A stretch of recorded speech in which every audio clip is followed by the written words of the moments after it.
we're having a little fun here.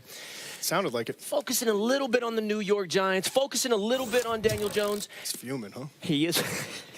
He is feeling it. But how were you feeling? How surprised were you that the New York Giants went Daniel Jones at number 6?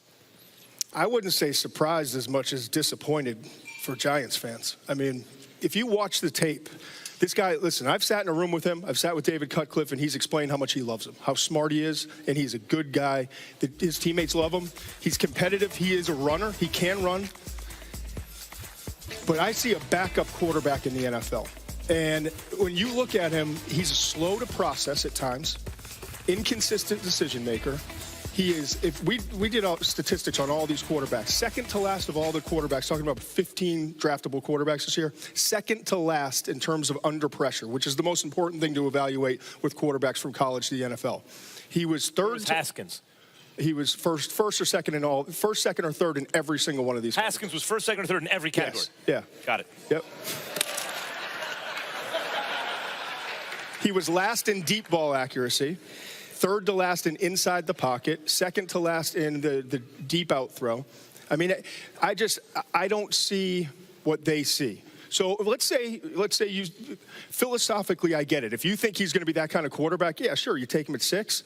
But you also then have to manage the draft. That's the thing that Oakland has never done well with John Gruden, and John Gruden has never done well in his career. And that's why I thought they brought in Mike Mayock as GM is to be the rudder, to understand, all right, I know, John, you love Cleveland Farrell. That's great. But we can get him at 17, 18. Let's try to move back, or let's get a player of more value. For the Giants to pass up on Ed Oliver, defensive tackle, to pass up on Devin Bush, who's going to be a star linebacker for your Steelers, to pass up on T.J. Hawkinson, the tight end. I mean, the list goes on and on of players that they could have had. Josh Allen, the edge rusher from Kentucky. Is it possible, Todd, that Gettleman, you hear his thick Boston accent, is actually a double agent trying to ruin New York?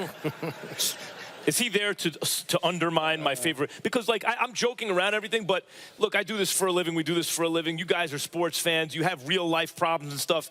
But when your favorite team is going to stink for years, that makes your life a certain percentage worse, right? Like, I'm not playing around. Like, my life is at least, like, 5% worse today than it was yesterday. It's weird how mine's all of a sudden 5% better. Yeah, that's fun. That's interesting the way that works. For Cowboy fans, it's always 5% better because y'all are always disillusioned, particularly at the beginning of the season, so it means nothing to me. But go ahead. I'm sorry to interrupt you, Todd. Go ahead. No, I think I made my point. First, second, or third in every category, Haskins. Yes. What could you... Kyler Murray and Haskins and Drew Lock, who's still Let me ask a question. Let me ask a question here for Max, because, see, we're all here for Max today. Okay, so any question that I ask probably is going to lead therapy trying to help. It's a therapy session. Therapy. Dr. Smith is in the house. Here's the deal. Did the Giants have the worst draft last night of anybody? Is that fair to say, or was there someone that was actually worse than them passing up on Haskins for Daniel? Yeah, it has to be, because at the end of the day, the most important position in sports is quarterback.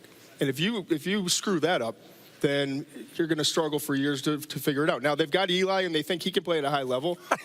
but that maybe tells you what the problem is. Yeah, that's right. If you have a GM and a team who thinks Eli Manning is going to play at a high level now, they should not be entrusted with drafting your next quarterback. I think they fell in love with the Mannings. They love Eli. That's where I was going, because he, you know, devoid of all the emotion for a second here with Max. Here's the reality. I think the crime in all of this is that it seems like they made a pick the Mannings were comfortable with. Yes. And that had no place in this decision. Am I right in saying that? Yes, he looks like a Manning. His mechanics are identical to the Mannings. Which he was one? Coached by... It's like a big difference. Is he Eli or Peyton? Yeah, but they both kind of look the same in terms of their mechanics.